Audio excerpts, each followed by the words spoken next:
Having lived in Japan and having grown up in a musical Von Trapp family singer's household, I do love karaoke. And hopefully, when I was in Japan in the early stages of my learning Japanese, I really was the one who was the showdown and the showstopper for anything English. And many people, both men and women, wanted to sing with me. I must admit that I have not sung anything in a very long time, so my register and my range is nowhere like it used to be, way below alto and baritone. But what I can say to you is that I can hold a tune most of the time. If it's a song that I've sung most of my life, especially around Christmas time, I know how to harmonize, which is something my mother forced upon us and we just learned naturally. And sometimes it works and sometimes it doesn't. I do have a sense of absolute pitch, which is also called perfect pitch. But openly, I am not someone like my incredible late sibling who could sit down at any instrument that exists and play. Openly, she has the ability to do that, and she openly can take any musical piece off the radio and abstract it, play it, and change the chords on it. And this is where my musical theory gets lost. I will admit that my college roommate and love interest and girlfriend pre-marriage days was a opera singer. So I have definitely suffered through and enjoyed operatic, what do you call it, musicals.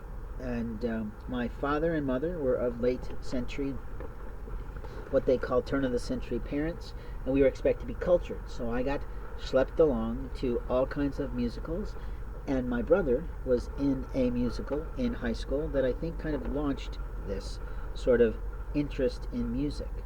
All of us were expected to be in orchestra and choir until sports, for me, took over, and I couldn't do it any longer. It was no longer of an interest to me. It's not true. I just couldn't handle the time management of it, which is why I was not a great student.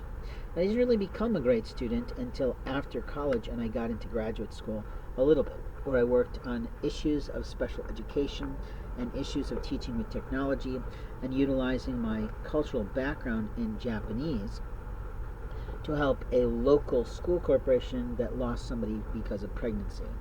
Now, this is a little bit more of my story, which you might not like to know, but for God's glory, I share it, in that every human being has the right to self-actualize, and sometimes in life it's a journey. But as a man over 50, what I'm looking for most is a girl who's at least 35 and better. And I don't need someone who's older, because I did that for 20 plus years with someone who was marvelously 6 years older. And that was quite a smolder relationship. But what I can tell you is, after I lost my late spouse and late son, I did make a decision intellectually, spiritually, emotionally, psychologically, professionally, and personally for the one that God had brought into my life on a prayer. And God did that almost within a week's time of that profound man's prayer.